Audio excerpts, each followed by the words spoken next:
Hari ini kalian datang untuk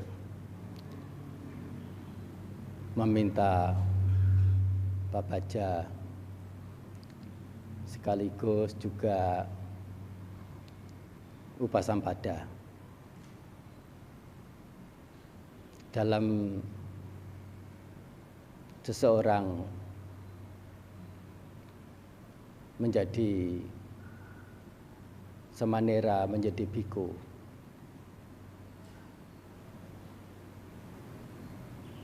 Tentu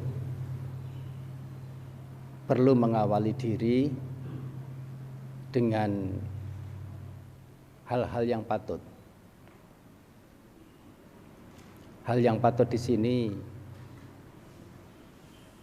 tidak lain adalah memiliki keyakinan pada Sang Buddha, mengerti siapa Buddha, mengerti apa Buddha. Ini adalah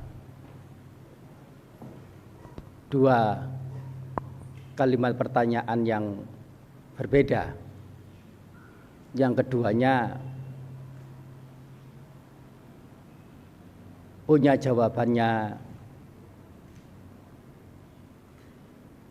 yang spesifik. Jika ditanya siapa itu Buddha, jawabannya adalah bahwa seorang pangeran dari keturunan Sakya yang adalah seorang bodhisatwa dalam kelahiran terakhir. Setelah selama 4 asangkaya kapa dan 100.000 mahakalpa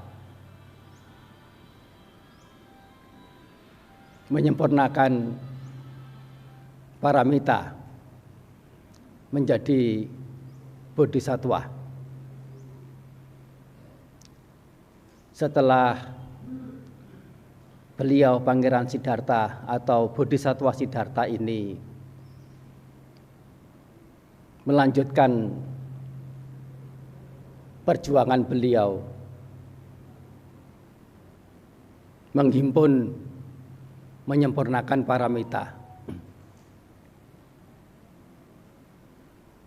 Beliau mencapai satu keberadaan tercerahkan, keberadaan menembus, keberadaan tercerahkan, keberadaan menembus ini yang disebut dengan mencapai kebuddhaan. Sudah barang tentu ini bukan semacam garis, bukan semacam takdir. Kalau pencapaian kebuddhaan adalah garis, adalah takdir, tidak ada diperlukan usaha, upaya, hingga pada satu ketika dalam berupaya ini, Pangeran Siddhartha, yaitu Bodhisatwa Siddhartha, sempat dalam kondisi hampir meninggal. Dan itu beliau nyatakan sendiri. Dari pelatihan beliau inilah yang teramat sangat, yang beliau nyatakan tidak ada satu orang yang lain pun yang mampu punya pelatihan sebagaimana yang aku telah lakukan ini. Artinya kebuddhaan ini bukan garis, kebuddhaan bukan takdir. Murni dari daya upaya murni dari usaha, murni dari perjuangan. Tidak ada takdir, tidak ada garis, tidak ada instan, tidak ada ketentuan siapa menjadi apa. Tidak ada yang menentukan juga.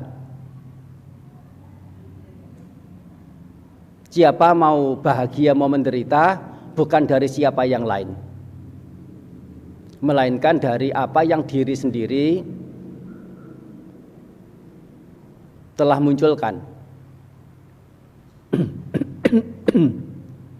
Ini adalah singkatnya jawaban atas pertanyaan siapa Buddha.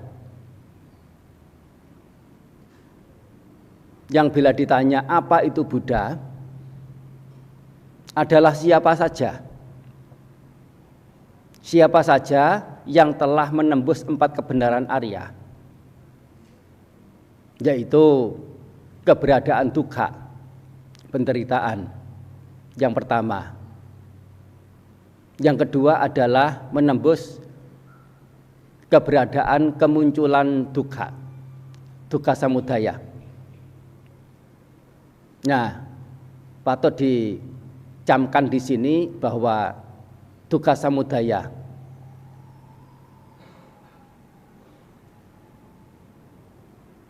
cocoknya kita menerjemahkan kemunculan dukkha, kemunculan penderitaan, bukan sebab dukkha.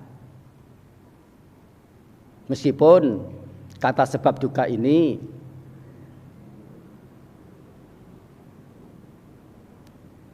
bukan terjemahan yang salah sama sekali.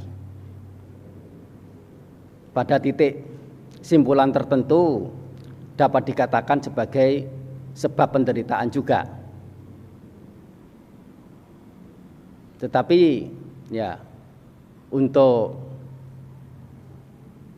secara bakunya dan secara filosofisnya,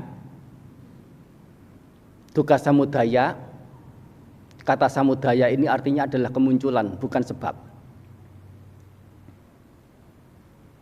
Bagaimana kita bisa membiasakan diri dengan penerjemahan yang baik dan benar? Oleh karena yang kita mengerti bukan bahasa palingnya, melainkan bahasa terjemahannya.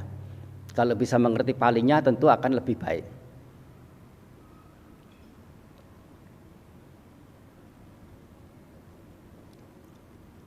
Menembus kepadaman penderitaan atau dukkha nirodha. Dan yang keempat, menembus jalan menuju kepadaman penderitaan. Siapa saja,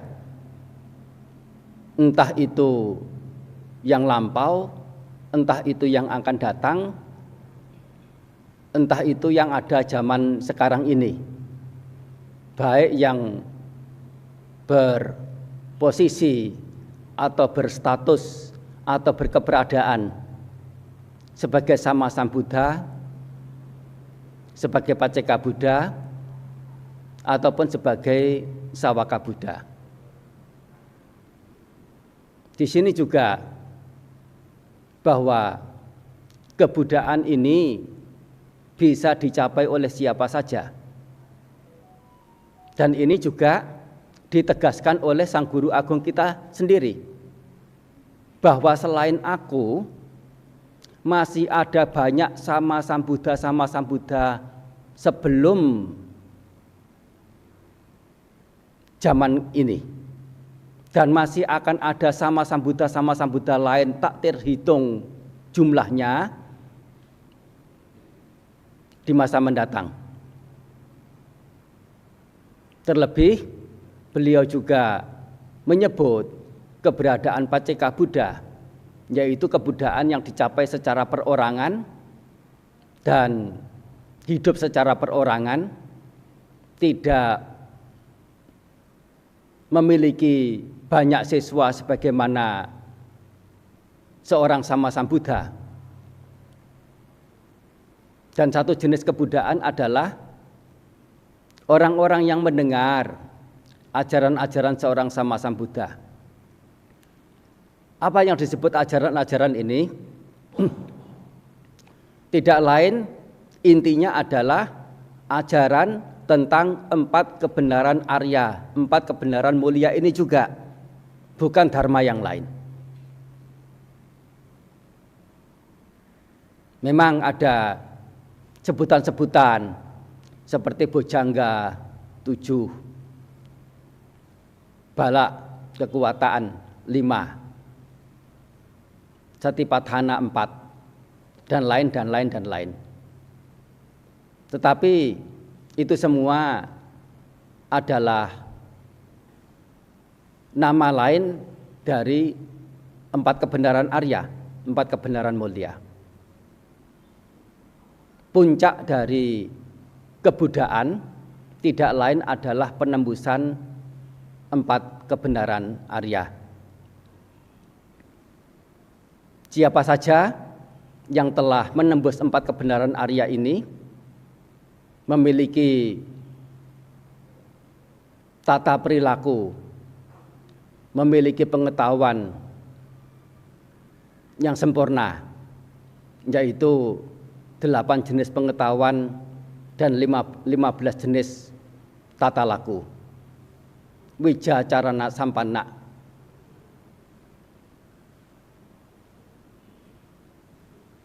Bahwasanya Sang Guru Agung kita adalah sosok yang telah mencapai penerangan sempurna, yaitu telah mencapai kebijaksanaan, telah punya pengetahuan tentang pengakhiran penderitaan yang tanpa perlu kembali menderita lagi.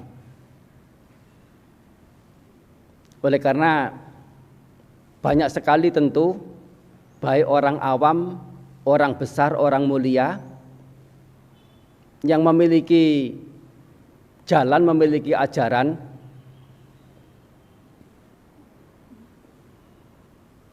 untuk bisa membebaskan diri si pelaku dari penderitaan. Bagaimanapun, keterbebasan dari penderitaan ini tidak bisa berlangsung sepanjang waktu, oleh karena keberadaan mereka yang memang belum mencapai kebijaksanaan yang tertinggi, tidak lain adalah menembus 4 kebenaran Arya ini.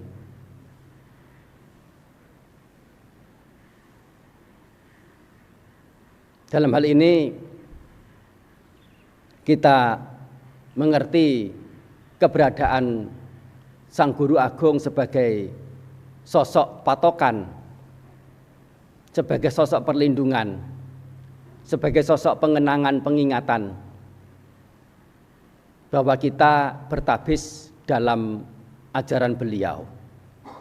Apa yang kita lakukan, apa yang kita ucapkan sudah semestinya bersesuaian dengan ajaran beliau, tidak bertentangan dengan ajaran beliau.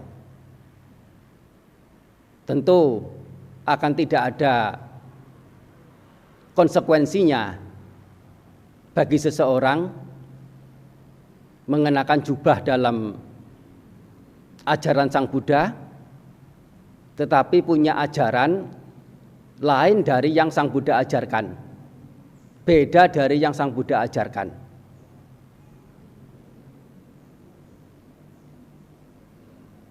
Nah, ini adalah tentang